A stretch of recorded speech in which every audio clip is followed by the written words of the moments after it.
A kam gjëna që sun ja bëj halal dikujt që më ka lëndu zemrën shumë, më ka qitë thot në depresion. Është e drejta jote që dikujt I cilit ka bërë padrejtësi, mos ja bësh halal, mos ta falësh. Madje është e drejta jote që të lutesh kundër tij.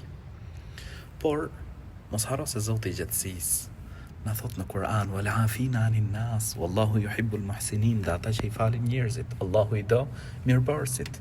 Po ashtu në një ajet tjetër Zoti I gjatësisë thot dhe t'i falin e mos t'u marrin atyre për të keq vallë. A nuk doni që t'ju fal Allahu? Patjetër që ne duam që t'na fal Zoti, na mëshirojnë Allahu. Atëherë unë të këshilloj që të falësh, të tolerosh për hir të Zotit gjatësisë. Allahu I lartësuar ka për të shpërbly. Shpreso tek falja Allahut lartësuar. Gjithsesi, është e drejta jote që në fund, pra nëse të ka bërë shumë padrejtësi, mos ta falësh.